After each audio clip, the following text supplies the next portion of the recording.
Patients who are confronted with a diagnosis of having to undergo surgery have many concerns, including finding the right expert, the risks and safety of the surgery.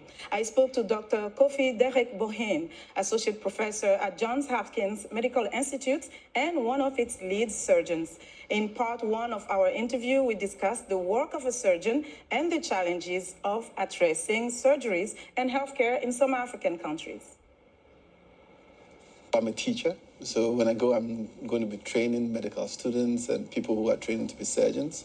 And I'm a healer, so I'm taking care of people who come to me daily. But when we pin it down to what my specialty is, I do facial, plastics, and reconstructive surgery. So it's surgery limited to the face only. And it can be children born with congenital problems that you have to fix, or people who are deformed from car accidents, or people who, for the unfortunate circumstance of having had cancer removed, have to have a reconstructive surgery done. So that's probably about 50% of what I do. And then the rest will be finding ways to take brain tumors out or tumors that are hidden under the skull of the brain. So I combine sort of two expertise. So what would you say is one of the most challenging surgeries that you have to do? Challenging sometimes in terms of the length of surgery. Some surgeries can go up to 12 hours and you don't move. Most of them has to do with taking tumors out under the brain because there are so many important structures in a very small area. And if you move half a centimeter in the wrong way, you can kill someone. And usually you're on the edge throughout those testing moments. But the reward at the end is quite huge when you can walk to someone's family and tell them everything went well. What does it take to be a good surgeon? Of course, you have to go to school, to training and everything, but what other qualities do you think? But you have to look good doing it, meaning you do it without leaving telltale signs that you were ever there, so that when you're done, you are restoring function to the person, but not disrupting too much stuff. So patience is a big one. And I think practice is the other one.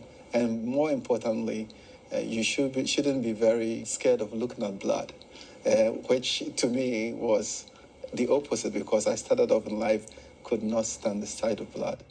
Tell us what was one of the key moments that determined your career today. There was a telling experience that I had when I was in high school, boarding school, where one of our schoolmates got injured in a car accident and we had to carry him as 16-year-olds to a hospital.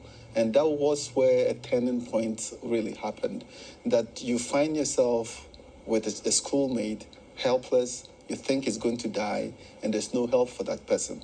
And all around you, there's pain and groaning and mourning, and not enough doctors to take care of.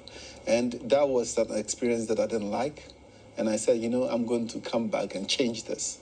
And along the line in the story, it really did happen that I was able to contribute to change things in that hospital. When you look at the health system in some of the countries, what do you think is most pressing today? My observation is that the countries that I have visited, maybe with the exception of a few and recently, have not put a lot of resources into healthcare. I would take an example as Ghana. That's where I'm from. My aunt died of something simple called DVT, which is a blood clot in the leg that traveled to her lung, and she died. When she went to the hospital, the doctors are overwhelmed with seeing children with malaria, that everything that comes through is malaria till or proven otherwise.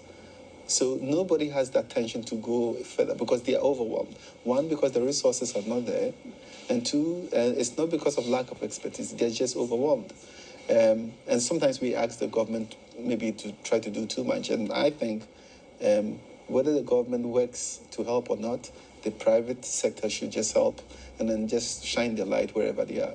So my foundation is teaming up with another foundation that we are going to just focus on this small area and just make a difference, and hopefully it spreads. And next time, in part 2 of my interview with Dr. Kofi Boahene, we will discuss his medical missions to Africa and some life experiences on his journey to becoming a doctor.